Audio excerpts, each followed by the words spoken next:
Hello students, तो आज हम सीखने वाले हैं common emitter configuration for BJT. Common base हम ऑलरेडी डिस्कस कर चुके हैं। तो सेम पैटर्न पे हमने नेक्स्ट टू पोर्ट नेटवर्क जो डिज़ाइन किया वो किया कॉमन एमिटर। कॉमन एमिटर मतलब अब जो कॉमन है वो हमारा क्या है, एमिटर टर्मिनल। सो आप यहाँ पे देख सकते हैं, this is your input side and this is your output side. और इनपुट आउटपुट साइड में जो टर्मिनल एमीटर है वो कॉमन है। ठीक है, इसलिए इसका नाम हमने क्या रख दिया, common ammeter configuration for BJT. Now next thing आपको क्या करना है, जैसे हमने वहां पे एक्टिव मोड की बात की थी, सेम एक्टिव मोड में हमें यहाँ पे बात करना है। ठीक है, अब आप यहाँ पे खुद देख सकते हैं जो स्ट्रक्चर है वो हमने अभी एनपीएन लिया है। ठीक है, पीएनपी की कैसे लिया डिजाइन होगा, सेम पैटर्न पे जैसे हमने कॉमन बेस में बात की थी। एनीवे, सो एनपीएन लिया है। अब एनपीएन का मुझे पता है कि इनपुट साइड पे वो हमारा क्या होना चाहिए, फॉरवर्ड वाइसिंग होनी चाहिए, मतलब इस तरफ फॉरवर्ड होना चाहिए और इस तरफ क्या होना चाहिए, रिवर्स बाइसिंग होनी चाहिए। तो उसी हिसाब से मैंने बैटरी कनेक्ट की। बैटरी को आप देख सकते हैं यहाँ पे कि अगर मुझे इनपुट साइड टर्मिनल, ठीक है, क्या बनाना है, फॉरवर्ड वाइज बनाना है। तो फॉरवर्ड वाइज के लिए आप देख रहे हो ये वाला बेस वाला टर्मिनल क्या है, पी टाइप का है। पी टाइप मतलब फॉरवर्ड वाइजिंग, मतलब मुझे पॉजिटिव से कनेक्ट करना होगा। तो मैंने जो यहाँ पे बैटरी लगाई है आप देख सकते हैं क्या लगाई है, positive and negative. Point clear. Next same manner में आप इधर साइड देखिए, रिवर्स बाइसिंग आउटपुट साइड देखिए। मेरा टर्मिनल कौन सा है, ये कलेक्टर एन टाइप है, तो मैंने किसको कनेक्ट किया, पॉजिटिव से, सो दैट ये क्या बन जाए, हमारा रिवर्स बाइसिंग हो जाए। So forward biasing and reverse biasing हमने इस तरीके से कर ली। तो बैटरी कनेक्शन में आपको कोई डाउट नहीं होना चाहिए कि हम बैटरी को कनेक्ट कैसे कर रहे हैं, ये पॉइंट क्लियर होना चाहिए। चले, हमेशा ध्यान रखना जो भी एनालिसिस हम कर रहे हैं किसकी बात कर रहे हैं, एक्टिव मोड की बात कर रहे हैं। तो ये तो हमने battery input side and output side connect कर दी। नाउ नेक्स्ट थिंग क्या है, वोल्टेज पोटेंशियल। वोल्टेज पोटेंशियल आपको ध्यान रखना है, हमेशा हम वी बी जो हमारा होगा जो ग्राफ प्लॉट करेंगे। अगेन अगर मैं बात करूंगा ट्रांसफर कैरेक्टरिस्टिक, तो इनपुट एंड आउटपुट आएगी। सो इनपुट साइड में जो होगा input current and input voltage. Input voltage V B B नहीं होगा, इनपुट वोल्टेज किस किस के बीच में होगा, बेस एंड एमीटर के बीच में। ठीक है, एंड आउटपुट साइड में किसके होगा, कलेक्टर एंड एमीटर के बीच में। क्लियर। तो ये तो हो गया इसका स्ट्रक्चर। करंट डायरेक्शन सेम होगी। अगर मैं यहाँ पे फटाफट, आप यहाँ पे देख सकते हैं कि मैंने अगर एनपीएन स्ट्रक्चर लिया, ठीक है, और मैंने इसको फॉरवर्ड बाइसिंग किया। फॉरवर्ड बाइसिंग मतलब आप देख सकते हैं पी टाइप को मैंने यहाँ पे, अगर मैं इस स्ट्रक्चर की बात करूँ, बेस को मैंने पॉजिटिव से कनेक्ट किया, ठीक है, और ये, ठीक है, तो ये फॉरवर्ड बाइसिंग थी। तो अब आप खुद देखिए कि इंजेक्शन किस साइड से होगा, एमीटर साइड से होता था। तो एमीटर को मैंने ऑलरेडी किससे कनेक्ट कर दिया, आप देख सकते हैं यहाँ पे नेगेटिव से। सो सेम पैटर्न पे क्या होगा, एमीटर से जो भी हमारे क्या होंगे, इलेक्ट्रॉन मूव करके कहाँ जाएंगे, बेस में, और बेस से कहाँ जाएंगे, कलेक्टर साइड में। चलिए, सो डायरेक्शन उसी हिसाब से आ जाएगी। सो आप यहाँ पर देख सकते हैं कि एमीटर से हमारे बेस में जाएगा तो करंट की डायरेक्शन क्या होगी, ये। और हमेशा दूसरा क्या रखना कि जो भी अगर एनपीएन स्ट्रक्चर है, जो हमारी डायरेक्शन होगी वो कहाँ से होगी, पी टू एन। इसलिए मैंने यहाँ पे एक डायरेक्शन पी टू एन ले ली। क्लियर। सो ये तो स्ट्रक्चर हो गया। अब हम बात करते हैं जो इसमें इंपॉर्टेंट इक्वेशंस आती हैं करंट में रिलेशनशिप। सो दो इक्वेशंस हम ऑलरेडी डिस्कस कर चुके थे जब हमने कॉमन बेस किया था। ठीक है, so from common base configuration एक इक्वेशन थी I E equal to I C plus I B, अभी भी यही रहेगी। ठीक है, this is I B. And दूसरी इक्वेशन थी हमारी आईसी की, जो कलेक्टर करंट होती थी वो हमारी डिपेंड करती थी IC injected and plus IC B naught. And IC injected की वैल्यू हमने निकाली थी alpha D C I E plus I C B naught. So अगर ये इक्वेशंस आपको नहीं रिकॉल हो रही है तो आप प्रीवियस लेक्चर जो था उसका जो लिंक है वो डिस्क्रिप्शन में मेंशन होगा, आप वहाँ पे जाके देख सकते हैं। नाउ दो इक्वेशंस थी, अब आपको कुछ नहीं करना है, जो इक्वेशन वन है, ठीक है, so put equation one in equation two, one को टू में रख दीजिए। सो आई सी की वैल्यू क्या हो जाएगी, अल्फा डी सी आई ई की वैल्यू आपने यहाँ पे लिखा है क्या, आई C plus I B, clear, plus का क्या हो जाएगा, आई C B naught.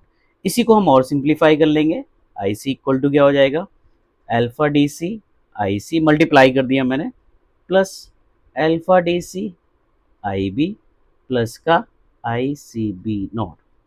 Now I C वाला टर्म जो है वो इस तरफ ले आओ, तो क्या लिख सकता हूँ मैं, आई सी कॉमन हो जाएगा, सो मैं यहाँ पे लिख सकता हूँ आई सी ब्रैकेट में 1 माइनस अल्फा डी सी।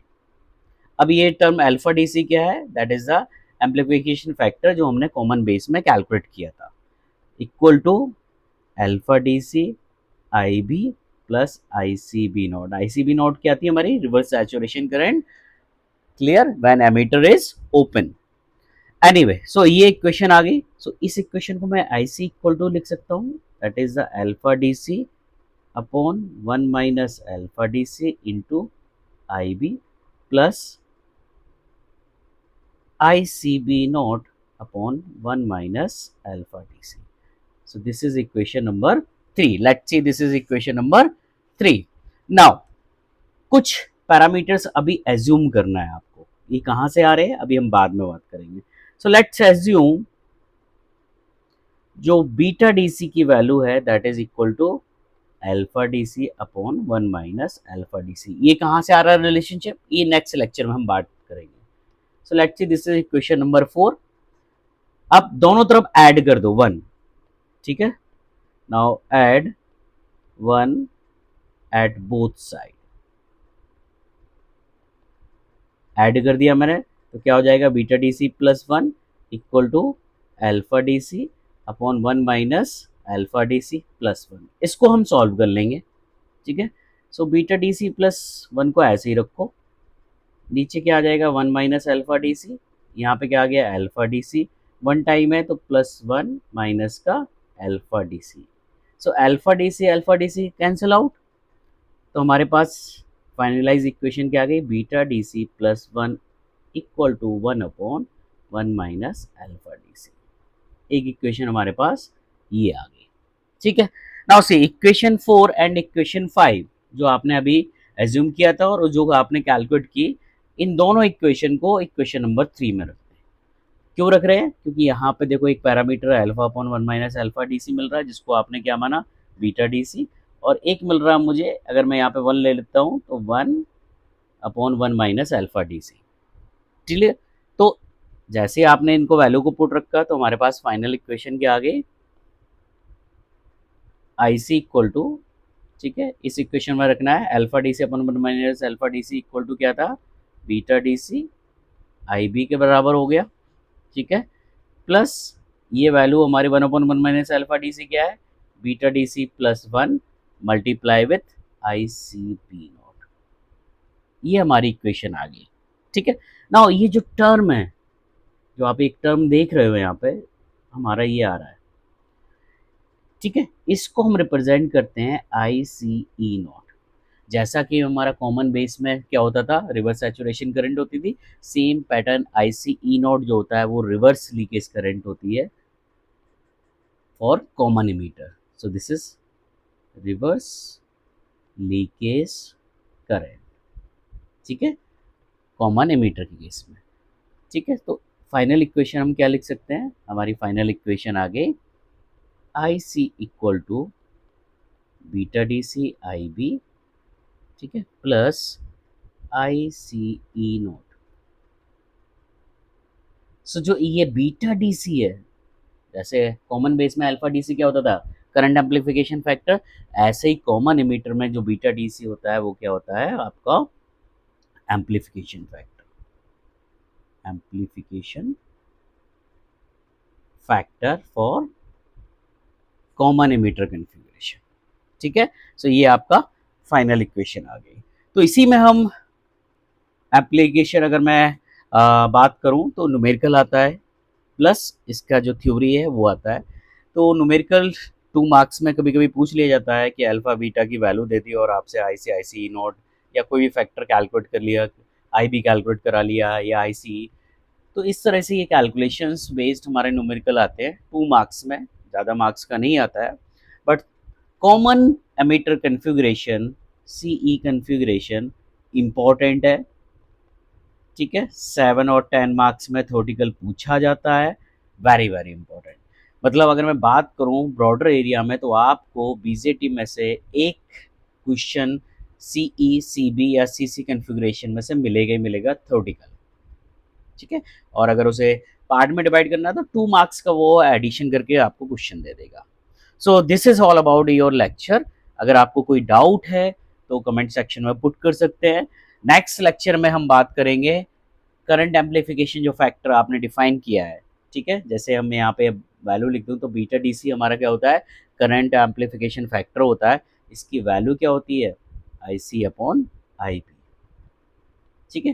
तो अल्फा एंड बीटा में क्या रिलेशनशिप होता है इसके बारे में हम बात करेंगे, और कैसे हम ड्राइव करते हैं फॉर्मूला रिलेशनशिप में वो बात करेंगे।